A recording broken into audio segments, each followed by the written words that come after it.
So we just finished our interview with Adhd.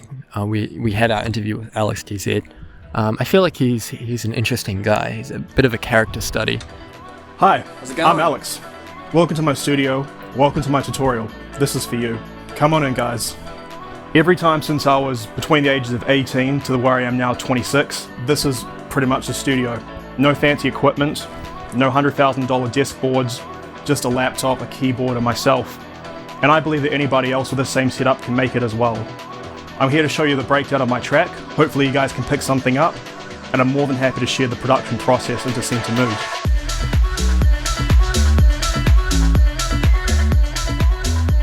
I was just a house music stan when I grew up. Before the DJing, before anything else, it was really just Mum and Dad brought me Ministry of Sound records, the Gate Crashers CDs, Daft Punk's Discovery, Basement Jaxx's Rudy. Those CDs really get me going. When I was a kid, the first videos you'd see on TV would be things like The Prodigy, things like the Chemical Brothers.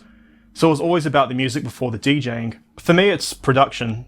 I want to be able to reach kids who aren't able to listen to the music in clubs. When I was growing up, I could never really go to clubs. The only clubs were the 16-year-old raves organised in the back of someone's garage. I never really had that stuff when I was growing up. Those Ministry of Sound records, I was 12, I was 10 when I listened to them. The most important thing now is just being able to target other people than the 18-year-old and above demographic.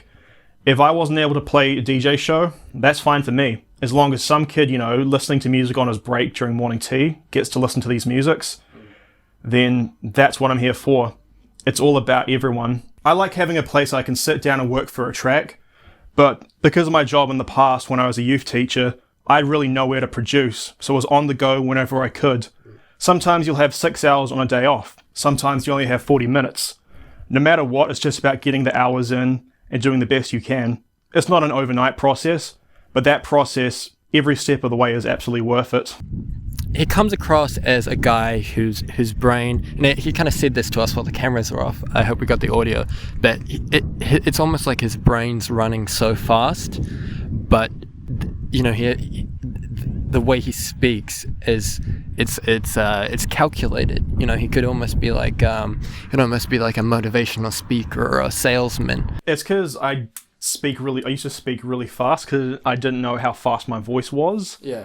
But until then, I went to live overseas in Europe for a couple of years because people weren't native English speakers. They were like, "Oh, we don't know how fast you're speaking. Can you please speak a little slower?"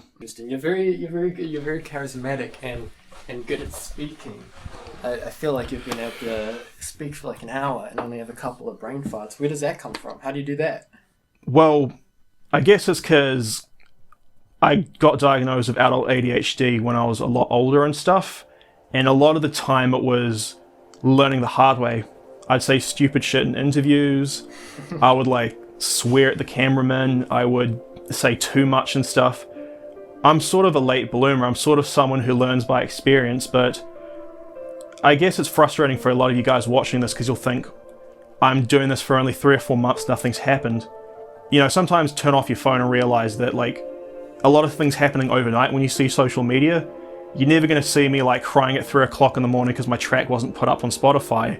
You'll never see me frustrated and smacking the keyboard going, because I couldn't get a song right. You don't often see the frustration on social media, but embrace that frustration, I think I asked him a question about how ADHD had affected his music, and I guess in typical ADHD fashion, he just talked about something else, right? Does having ADHD make it harder to produce music, you think? It'll just make me play Melbourne Bounce at the highest volume and fist pump. But, I'm not going to regret those sort of days of playing the big room mainstream music because it's fun, it's energetic, it's like a release. And that's what music should be. It should be, a release and just an experience. You've had a bad day, your boss has yelled at you, your car broke down. Music should be the 1 hour of your life that makes you forget about that stuff. And if I can help you with that, then I've done my job. Oh yeah, I feel like he doesn't really want to share that he has ADHD and it's something he struggled with. So you seem to wanna bring that out because, like you're saying, it comes across as quite perfect, Yeah. Yeah, exactly. And it was only once we turned the cameras off, we started sort of explaining more of it. Yeah, everything's in its place. I kind of get that impression from him. It's interesting to meet someone in the music industry. We meet a lot of colorful characters, but it's interesting to meet someone who is gymming, eating right food. He has this insane work-life balance, but he's still in clubs, DJing, doing all the stuff that normally turns us into alcoholics and drug fiends. And while we're recovering from our hangover, he's hitting the gym. With the fitness and like the whole gym lifestyle, maybe it's for the press photos, maybe not. But the real thing is, it's just like, it keeps my mind clear. I'm always motivated. I'm always like sleeping in early after the gigs, eating well, because I want to do this for a lifetime, I don't want to be bitter and burn out at 30. I sort of think of like the whole fitness and the gym thing as, honestly, before I was doing music, I was hooked on pills, I was hooked on booze and stuff to get through the stage performance nerves. And if we turn the camera around, you'll see my uniform in the back. When I finished university, I started jiu-jitsu because I had nothing better to do with my time, and one of the door staff, he invited me to go try out at a school. When you're performing in a martial arts tournament or mixed martial arts, a lot of the time you're nervous, you don't know what's going to happen, but it just teaches you to just have a nice deep breath, go out there and have fun. And I sort of thought to myself, if I'm being hit in the face or thrown by a 100-kilo guy, of course being on stage isn't going to be scary. I don't know if you'd be cool with us. We don't have to include it, but I found your on the wall over here your goals. These are your music goals. Seems incredibly organized. I'll be honest. A lot of the times when I started out DJing, I was winging it. I was 20 years old and I thought I was the coolest thing ever. I had no idea what I was doing, but if you don't have goals, you'll get burnt out. You'll be like, I don't want to do this anymore. Of course, you'll never reach the goals on the next day, but like, always think of something, If I have 3 songs this year, what about 3 more songs next year? And just putting yourself out there and trying to better yourself. I never really set goals when I started out, and I was always like, where am I? What am I doing? What's going on? But knowing where you're at and where to go, that's really important. Goals make you happy. They make you feel like you've done something in life. Even like being on this label, being on Pacific Empire, for me, that felt like a goal, that I've made new friends. I can finally talk to new artists and feel like a part of a family. And this goal is just to get these people to those festivals. If I can't get to that festival, people on the label should get to the festivals. I want my friends to succeed, and that also makes me feel happy. I've never actually been to Rhythm and Vines ever, as a performer, as a patron, a lot of the big festivals up north. And for me, I just want to work as hard as I can. It doesn't have to be the main stage. If it's a parking lot with 20 people, I'll take it. I just want to go up, have fun, and experience these festivals, just because we're locked into the country now for the rest of the year, and we don't know what's going to happen in life. I don't know what's going to happen this year. The thing that I want to do the most is just make people happy with this music, make others love themselves, make themselves enjoy it. Most importantly, music's not about me looking cool in front of 40,000 people. It's not about the clout anymore. Now, it sounds stereotypical, but what it really means is that I want to go out there, get people's minds off what's going on right now, and give them something to have a memory about. The biggest change that I've learnt from this whole thing when I started to where I am now, it's not about me, it's about the audience, it's about anyone down this camera who's looking at me. It's their service and their product. I'm giving something to them, and that's put the focus on the consumer and the listener. If they're not enjoying it, if I'm not enjoying it, I'm not feeling honest, they're not getting the real experience. This song here was just me showing who I am and what I grew up with, and that's happened to connect with people.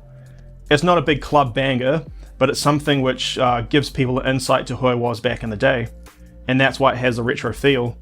And that for someone strikes a little chord in their heart. They're like, I remember these sort of songs when I was growing up. Mum and Dad used to show them to me. And that to me is really what the song's about. It's an interesting guy. Okay, those are the thoughts. That's it. Maybe that's good. A lot of you guys have asked tips on like, how do you mix a sound like this? How do they sound like that? No, I don't hire a ghost producer. No, I don't pay Lucas $20 to do the mix. The number one thing is like writing an essay. If you guys are at college and stuff and you're trying to write projects, I've had the problem of like writing it word for word, like just sitting at a desk for 6 or 7 hours burning my eyes out. just take 1 hour, like get the idea down, focus on the mixing, the mastering and all that for another day. There's always going to be so much in your head and you've got other things to do. So put 1 hour on the track, get the idea down, the feeling, where do you want it to go, and then you mix it.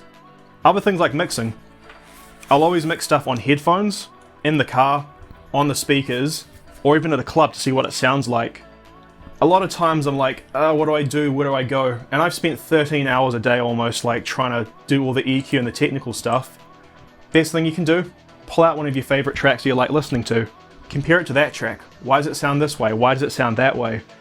A lot of times you'll get useless advice and a lot of crap off the internet. The best advice is figuring out how he did that sound and why he did it.